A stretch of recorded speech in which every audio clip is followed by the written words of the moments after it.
Welcome to Quantum Revenue Expansion, where we keep you motivated, inspired, and thinking big. Up-leveling into quantum revenue is a choice that we can all make in any moment, and then continue to make that choice to stay in that space each day. On this podcast, Ursula will share revenue growth strategies to reach your next level and introduce you to CEOs just like you who are making it happen. What's your next quantum leap going to be? See it, own it, and take that first step.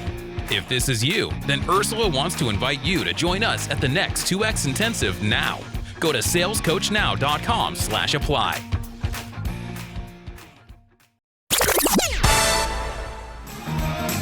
You are listening to Quantum Revenue Expansion with your host, Ursula Menchez. Let's go. Hey, everybody. Welcome back to Quantum Revenue Expansion, the podcast. Super excited to have you with us today because I have a very special guest back, and we're going to do a two-part show, 2 parts, which I'm really excited about. We have Rebekah Hall, and Rebekah and I are going to be chatting on 7 secrets to scaling your business. 7 secrets to scaling your business with us. I know some of you hang out with us in a lot of rooms, so you're super excited to hear what we're going to share. And some of you might be new to the show, so I just want to welcome you. If you haven't gotten your welcome gift yet, go to Quantum Revenue Expansion. Actually, is that? Well, let me change that. Go to ursulainc.co. Just go to the homepage. It's easier. We're changing things, but it's still easier just to go there. And Quantum Revenue Expansion, the masterclass, sits on the homepage. It's waiting for you. Put a little information in. It's a 3-part class that's going to show you how to upgrade your revenue container so you can 2X or 10X. It's going to show you how to increase your prices, change your marketing, all the things. And finally, at the very end, I talk about how to collapse time and get there even faster. So definitely grab that if you haven't yet, but we're going to get right to this. So first of all, Rebekah, welcome back. Thanks. It's always fun. You might be a record holder, which I know you appreciate. I think it's you and Tina Pettis who have been on the show the most. So I don't know the exact number. I'm embarrassed to say, but I think you're ranking up there. So, and right, for those of you who don't, let's who don't know Rebekah, so many things I could say, but I'm going to be really succinct. So Rebekah and I've known each other for, we think, over 10 years, probably in past lifetimes together. We've been in a lot of training and coaching rooms. She's been hanging out with my company in a supportive role and coaching clients and really helping at all levels in the business for, I don't know, like 10 years. I don't know. We say 10 years because it's just easier math, but we probably have to figure that out. Yeah. Rebekah's coached over 3,000-ish. 3,000. I think over the last year, we know this has gone up a lot, last couple of years, over 3,000 business owners from everybody from startups to $100 million companies. And she is amazing at cutting through all the noise and really helping you uncover what's stopping you and getting that thing out of the way. She's also getting certified in human design, which I know we're not really talking about today, but I feel like that might come up. We will soon. We'll talk about it soon. Yeah. Another episode to basically put me at the top. Yes. Well, this is already 2 parts, so that says a lot. And then we'll have you back. Right. We'll talk about human design as that continues to happen. So just a million things. Rebekah, what else would you want to share about yourself or your story? Just in a quick. No, I mean, I think you covered it. I mean, obviously, we're very aligned, and I think that's really important just in life. There's a lot of information out there and a lot of frequencies that you can play on. I think it's important to find the frequency that resonates the best with you. And so I feel like I found that place here. And I just encourage anyone watching this that, you might be in the right place. So don't be afraid of that. Yeah, might be hanging out in the right place. Definitely hanging out in the right place if you're listening with us today. So, sure. So Rebekah is a master coach at Ursula Inc. So she and I coach our clients, and sometimes we coach our clients at the same time. Sometimes it's individual. Sometimes I'm doing intuitive reading. She's doing human design now, like all kinds of cool things to help give our clients the breakthrough that they're looking for. And I was thinking about, I've been talking a lot about scaling on the show. Like I feel like 2022, things that I've been sharing, I've done a lot of solo shows on, how to really scale your business, what that looks like. And I just kind of had this download. I was like, what are people not talking about when it comes to scaling? Like what do our clients, bump up against and get super frustrated with, or, what aren't people talking about? What's the underbelly of scaling? What are the secrets that we could share that have helped us scale our businesses or we've helped our clients with? So We have 7 things we want to talk about. That's why we had to have a 2-part show, because I feel like we could talk all day about this. We're going to talk about team, time, marketing, sales, systems, mindset, and the quantum energy. Where should we begin? Well, first, before we begin, I want to really specify about scaling, because sometimes people think that scaling is like the way in that you build your business, right, to success or where you want to be. But I will tell you what, a lot of times scaling means tearing down and redoing or shifting what you're already doing. Scaling is whatever it takes to get your business where it needs to go. So it's not like this linear uphill and I'm scaling my business. Sometimes scaling your business looks like this, right? Yeah. And so for those of you that have been in business for a while, or, here's the thing, if you're not getting the results that you want, we're going to talk about scaling, which means that might mean stop doing some things, start doing some things, do some things more, come at things from maybe a different perspective or a different way. So I just want to be really clear that when we're talking about scaling, don't disqualify yourself. If you're watching this and you're like trying to start a business, or you've been in business, or even if you're like, look, my business is comfortable right now, scaling is always part of the game. Scaling is a continuous motion that happens all the time. So I just want to be super clear about that, where it's not this destination for your business. It's actually an action that's happening all the time in your business. Yeah, that's a great point. The journey of scaling, because a lot of we tore everything down in my company when COVID hit, because we were like, wow, the path we were on, right before COVID was about live events and lots of them. And of course that wasn't a thing in 2020. So we tore everything down and we really rebuilt it, which I think is, and what's like, if you think about it, Rebekah, we actually dismantled everything. Right? Like we don't even offer a program today that we did 2 years ago. Like they're all gone. And we actually came back stronger within 6 months than we'd been before, revenue wise, which is crazy. We ended up having our best year in business in 2020. We did it again in 2021. We're going to do it again in 2022 because of this idea of scaling and tearing it down and rebuilding. So I think it's important for people to think about. Like, you've been thinking, maybe I need to rebrand or change some things. You probably do. Like, I always believe like if it's downloading, like you've been thinking about it for a while, or your clients are asking for different things. And it's like, as comfortable as you might be, I guarantee you, if you're willing to do the work and pull things apart and rebuild things or something, there's definitely something waiting for you. So, all right. So where do you feel, the thing about Rebekah's brain, if you don't know her, I think I told someone this week, I'm like, Rebekah's like a robot. So that's my new thing. As a compliment. Rebekah, yeah. Let's be clear. This is me being really nice. Thank you, Ursula. Rebekah's brain works like a robot. Like, you put information in and then an answer comes out, which is one of the things I really appreciate about you. And what I mean by that is that you're very logical in how you're very logical. And then through 2020 and 2021, you've also become very heart-centered. So I feel like you're even more balanced and they check those checkpoints of logic and heart-centered. Thinking about this from a logical perspective, where do you feel called to begin in those seven spots of scaling?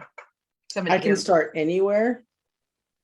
What feels the most logical, though? Like, if we're going to think about, gotcha, yeah, scaling, it's definitely going to be around structure. So, I think probably the first place we start, and then this happens in a lot of conversations that we have with clients, is around team.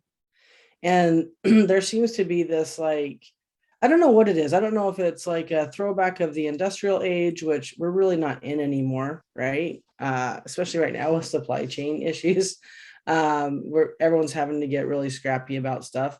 So, and think more, but this whole team concept, I always run into like, that's awesome. I totally want help. And as soon as I can afford it, I'm going to hire. Right. And I just, we say the truth is you can't afford to not hire right now. And we've chatted about this before. Men are really good at it. Like, a guy's got a job to do, and all of a sudden he's like, well, who can do this for me? Yeah. You might even be married to one of those. No knock on men, but that's just the way their brain thinks. But it's how you get things done. It's how you grow. is who can help me with this. And then there's this, what do you call it? Like there's this pride about the one man band, like the I do everything, from start to finish, that I'm grinding. And it's like, I don't understand that. It's hard. I mean, I did that myself for a long time, like running around, doing all the hats. Some of it's like cultural, especially being a woman, where it's like, I need to clean my own house or stuff like that. So we talk a lot about, internal and external team. And I think a lot of your listeners like understand the whole hire out, help for your house or what do you need to do to give that time in your business. But then the truth is what are the wheels that you're spinning in your business because you won't ask for help or because you think you can't afford it. And I know, if people haven't attended our 2XI, I go through a very, quick introduction showing you how to release 10 hours so that, and that is from hiring, so that you can actually build your business stronger, faster, quicker. So this thing about being willing to let go certain aspects of the business, and I'll talk a little bit more about it when we talk about systems and operations, but man, you just got to get in the whole thing of like, who is going to help me do this? Who can do this? And really like be comfortable with that and know that you can afford it. You absolutely 100% can afford hiring help. Let's talk about that piece, because I think this is one of the big lies out there is I think there's this perception that companies have really big teams or they have lots of people working for them. And I think that was one of the things that I was most like, I came from working for a tech company, technical training consulting company, and we did have a big team. We kind of the company needed a big team. But as I got out in the world and I saw like, $500,000 companies or $1 million companies, which is probably a lot of our listeners, or early six figures, you can grow, like this is one of the things I don't think people realize. You can grow a really successful 7-figure business with yourself and like 1 or 2 team members. Yeah. And multiple. They don't even have to be full-time. They don't necessarily have to be W-2 employees. Yeah. Well, we'll see how this goes over in the comments, but I've spent time in corporate America and entrepreneurship, and corporate America is interesting. I think that's where the facade of it takes so much team. I think corporate America tends to throw bodies at problems, and that's where the waste is. My son and I have 3, so you'll never know which one it is. And he works for a very large company, which you'll never know which one it is because a few of them work for bigger companies. Yeah. But he was talking to me the other day about the company's doing some layoffs. And I'm like, well, what is that about? And he said, yeah, well, let me give you an example. The whole marketing team went to Mexico and the tab was $3 million. And it's like, yeah, that makes a lot of sense. And, where I've been in corporate America, I've seen that kind of, I call it financial bloat. And, you get caught up in like the culture and throwing bodies at problems and you're moving so fast. And that's where it becomes scary. That's where you hear stories of like, I can't make payroll, or this is what we spend on payroll. And then if you're just an entrepreneur or small business owner, you're like, I can't afford to get caught in that trap. That'll put me out of business. Right. And I think just don't compare your game to that. It's a totally different game. It's a different game on marketing. It's a different game on fulfillment, even just like for the sake of why you're doing business as an entrepreneur. And this isn't to say like, we don't want to talk to people that, aren't huge, $30-40 million companies. We do, but I'm telling you, it's not what you think it is. Right. I think it's kind of like being a kid and you can't wait to be an adult because you're like, I'm going to be free and do whatever I want and have cold cereal anytime I want. And then you get to be an adult and you're like, wait a minute. I don't feel so well. Yeah. So you can't, and then the adult looks at the kid and is like, I wish I had no responsibility and was that kid again. Right. So, we don't want to look in those areas. If you're really looking to build a business, you need to have team. There's no such thing as a self-made millionaire unless you're a lotto winner. But even then you're not self-made because the guy had to like give you the ticket or someone's got to pay you. So, you do need to think about having at least one team member. Like, even if you're just starting, you should be thinking like, who am I going to hire? This one person to help me 10, 15, 20 hours a week, and then build from there. I think I want to key in on that for a minute, because literally we live in this, global economy. Like, we all know that, right? But I don't think it's ever been more true since the time of this pandemic, this interesting time where everything, we live on Zoom, it's global now. What's cool about that, the upside is that I can hire someone from anywhere in the world, and there are people all over the world that can work with you. So, if you're like, well, I would never do that, you'd be surprised how many companies work with people all over the world, and I get like some people are like, well, I really want to work with someone in the US. That's fine.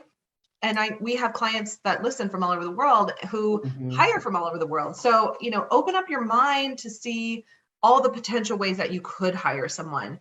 And then there's internships and there's other things, but but let's pay for someone to help you, at least get started there. And to Rebekah, to your point, you can start with 10 hours a month. That was my first virtual assistant, 10 hours a month. That was before VAs were, I don't even know if people, it was just very brand new. I hired my first virtual assistant, 10 hours a month, and I started delegating, and it helped a lot. So yeah, I think the only thing I'd add before we move on to the next thing is the other misconception is that you have to hire people that are like you, or like they would be your friends, right? And it's not about the person you hire, it's about the role you're trying to fill.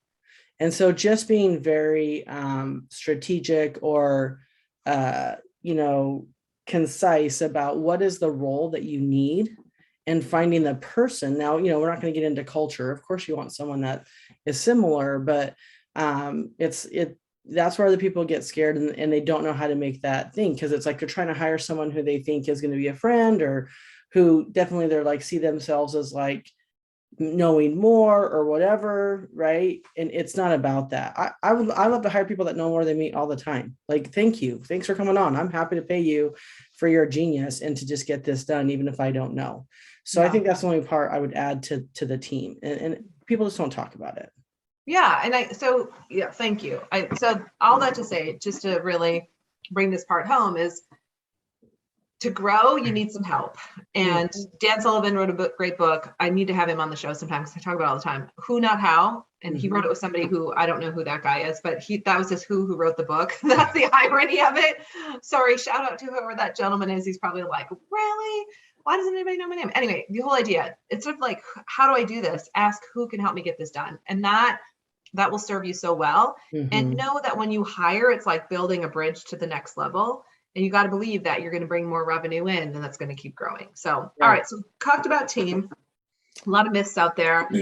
So hopefully some of the secrets we shared that, were helpful. But I think it's a natural progression to talk about time. Like, I think on this first part, we should cover team, time, marketing, and sales, because I want to save systems and operations for part 2. Because I think that because you geek out on it, it's so fun to listen to you. So from team to time, because one of the things I heard you say is this piece of like, there's just never enough time, or I don't have time, even like I don't have time to hire.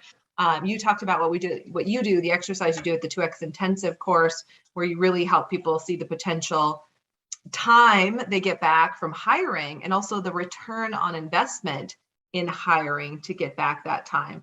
But, for someone who's like, because we hear this all the time. I think we meet a lot of clients who are in the low 6 figures, and they are the business, right? They're doing it all. I can think of many who are even at 300,000 doing it all themselves. And they feel like they don't even have time to hire. Right. So what do you think the secrets are? I feel like you have a lot of secrets about time. Like, what are some of the secrets that you think people just don't know? Well, I've struggled with this myself, and sometimes it comes, and here's my favorite one, is like, well, I love working in my business. I love it so much. And in fact, I was just talking to somebody today that wants to work with us. And I was like, yeah, but what else? What's going on in your marriage? What's going on in your relationship? Do you really want to be working all the time? There's nothing else you'd rather do.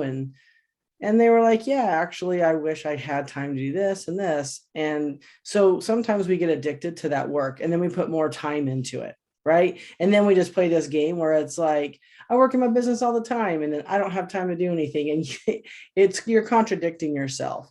But to me, time really comes down to like not knowing exactly what to do or how something unfolds.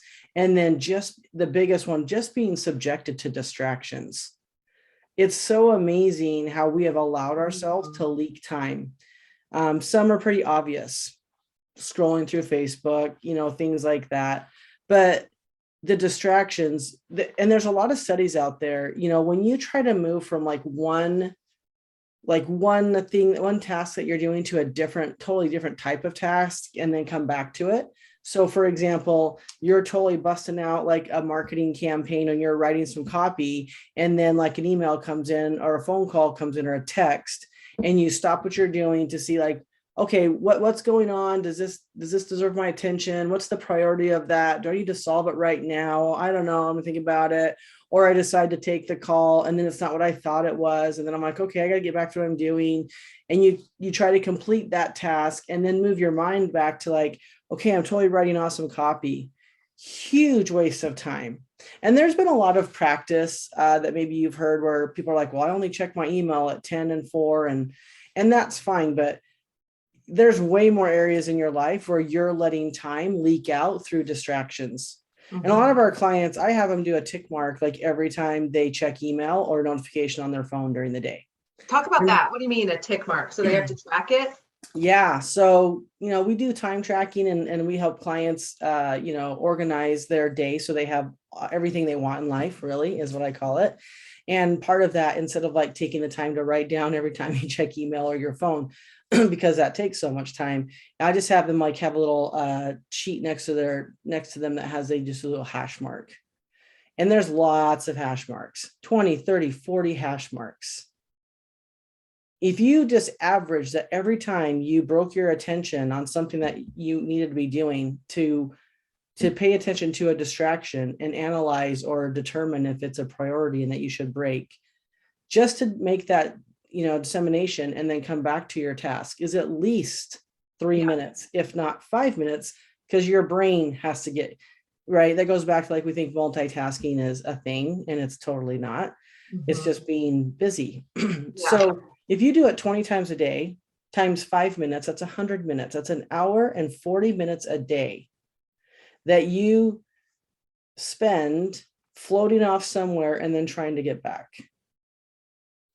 Huge waste of time, and so what else? You have kids that are like, mom, that's another course. But, I taught my kids how to communicate with me during a work day, especially when a lot of us are working from home.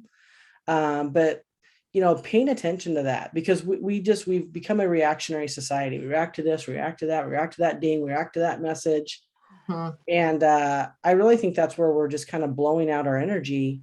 And then we almost are like too exhausted or too unfocused to come back and actually like do good work, or not even do good work, just do what would you call it? You just do like meaningful, or like, I know what I'm going to get from this action. This is going to create money in my business. This productive or exactly. So I think that's a big one. And we just don't realize it. We don't realize time. And if you don't think that you're wasting time, I challenge you to track it. Just like I tracked money in college, we had to track every penny we spent. And that really created some conversations in our household at the time, i.e., why are you stopping at the convenience store every single day to get a drink? That's turning into $15 of, right? And that's just an example, but we do the same thing with time. It's that 2-3 minutes, 2-3 minutes, 2-3 minutes, 2-3 minutes all day. Yeah. It distracts you as well. So effective. Definitely. I mean, there's so many distractions now. And I think you're right. I'm sure some of the listeners are like, yeah, I don't really do that. But if you do track, you'll see. So thinking about, just really quickly, like think about one of your clients, like what was the biggest breakthrough in their life, or what did it change for them when they realized that they could spend their time differently? Oh my gosh, just one. It's all kinds of things, because it's not just about business. Yeah. We think we're going to organize our 40-hour work week, and it's more than that. People are getting relationships back. They're getting back into the things they used to love doing: physical activity, connection with nature, being present in relationships. That's probably the biggest one. It's just being present when you're not working. Yeah. Right. Because how many of you go get on a conference call on the way to your kid's soccer game? How many of you, this used to be one in our house that finally got shut down, was, hey, let's watch a show together for quality time. But while we're doing that, I'm going to be on my computer, answering emails and like acting like I'm engaged in the show and with you. And it's just such a crock, but we tell ourselves that all the time. So it's this faking of multitasking or always being on. And again, going back to science and studies, it shows that, when we take breaks, like true breaks, like put your phone away, like really engage in something else for your brain, whether it's like physical, if you sit at a desk and all of that kind of stuff, you come back more productive. You come back with better ideas. You come back with solutions. You actually come back with like just a better feeling of joy. Like you just feel better when you're able to take a break. And I wish in America we'd get used to that. There's other countries that do that very well, but right. Well, it's interesting. Like, it's one of the things that I work on all the time as well, is not getting distracted. And I find that when I do the podcast like this, or when I'm on with a client doing, in a coaching session, it's such a relief to be able to be forced to focus on one thing, which reminds me that, especially for those of us who feel like we might be ADD in some way, shape, or form, although some people say you're not, but it's something I've really had to work on. It's like that pull of energy. But when I work on, you're right, when I work on it one thing at a time, I definitely feel less stressed. I don't feel like the anxiety of that. Yeah. All right, so we're gonna keep going. So sales and marketing, I'm gonna put those two together. There's marketing and then there's sales. So let's start with marketing and then sales, and then we're gonna wrap this section up. So what are the myths about marketing in the world, do you think, or in the world of scaling? That marketing's hard, that you have to be a tech wizard, that you're gonna have to invest a ton of money in ad spend. It's that you got to get like this Lamborghini CRM and figure out how to, well, and I think the biggest thing is that you need thousands and thousands of leads to make the money that you want to make. And granted, if you make a 2-cent widget, right, and you're mass producing that in the tens of thousands, you're going to need a lot of leads. Yeah. That's actually not most of us in business though. Businesses are mostly service providers. And so it's not that many clients, it's kind of different than the product industry, but I'd say most people run into 80% of the businesses that I've worked with over 17 years are service-based businesses. Yeah. And so that does bring down the lead count or the client count that you really need to hit revenue goals.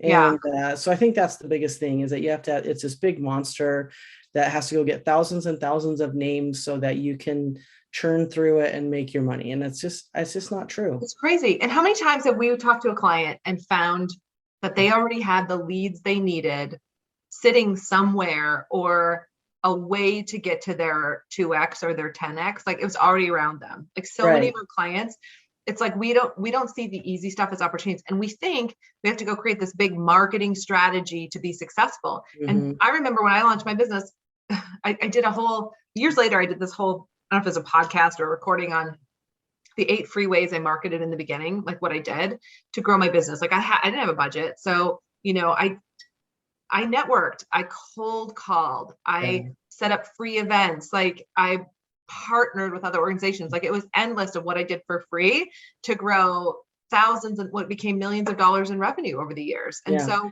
I think that's the lie, that you have to spend a lot of money. And the secret is you don't have to spend a lot of money. I would decide what you want to create in terms of revenue, and then see what the marketing opportunity is that would be easy, that's around you right now. Yeah. I've been on the whole spectrum of marketing. I've run television ads, full page newspaper ads. And I've also like snuck into Barnes and Nobles and put my business card in a few very select books. I always wondered who did that. Now I know. Yeah, I've also thrown rock flyers, so I've done everything from like the very cheap to the very expensive. And here's what I will tell you is part of marketing is not the attention grabber. It's the actual nurture to the sale. Right. And so, that's when I have people, it's like, oh, I just put all this money in leads and I didn't get anything. Like, I really want to look at your nurture sequence. And that really is the dating.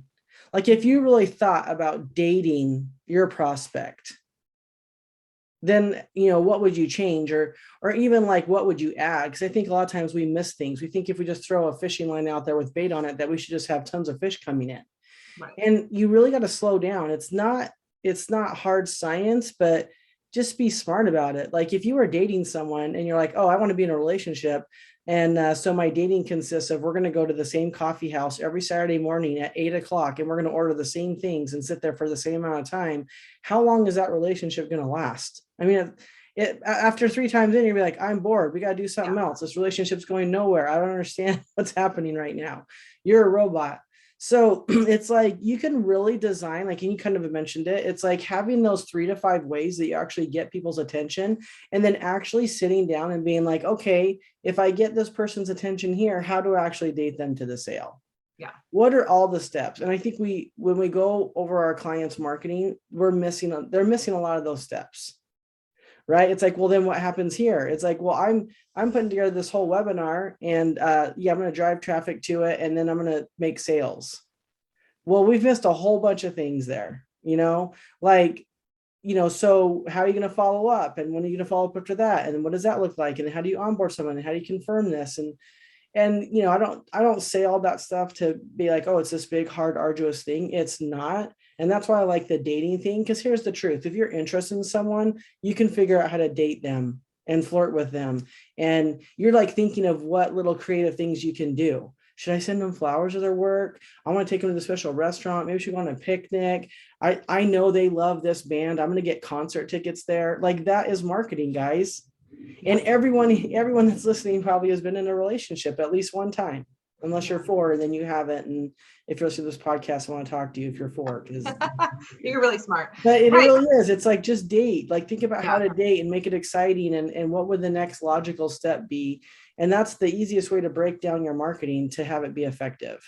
Awesome.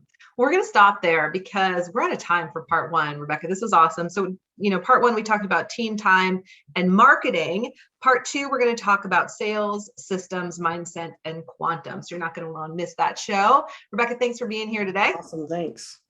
Thank you to our listeners all over the world. Come back and listen to part 2. You're not going to want to miss it.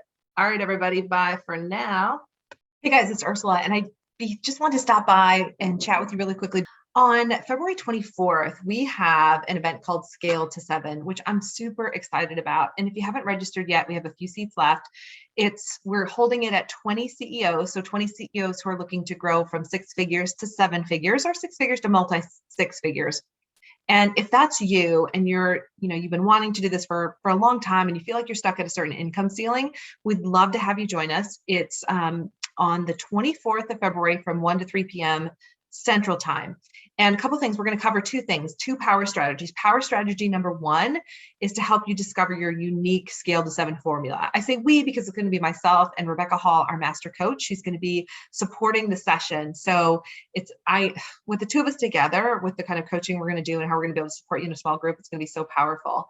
So we're going to dig into like what your numbers are, right? So are you at 200,000? You want to be at 400,000? What would that look like? Maybe you're at 200,000. You want to be at 600,000. Like, what's your unique formula to get there? And really to look at like, what's the fastest and easiest way to make that happen? And so if that's a conversation you've been wanting to have or to get some support around, we'd love to have you. And then power strategy number 2 is to reveal and release your number 1 block to scaling your business. Once you're clear on like, how I want to grow, a lot of times something pops up. I would say most of the time there's something that's in the way, or you would have already gotten there, right? So what's stopping you? What's your number 1 block? So we're going to take you through our signature process for discovering and releasing a block so that you can move forward with ease and grace. The best part, this is a $1,000 value. We're giving it away for free for 20 CEOs who are really ready to scale this year. So if that's you, we would love to have you come and hang out, and we'll have it in the show notes below. Scale, the number 2, the number 7. So it looks like Scale 27, scale27.com. Get registered. We'll see you there. All right, everybody, that's it for now. Have a great week.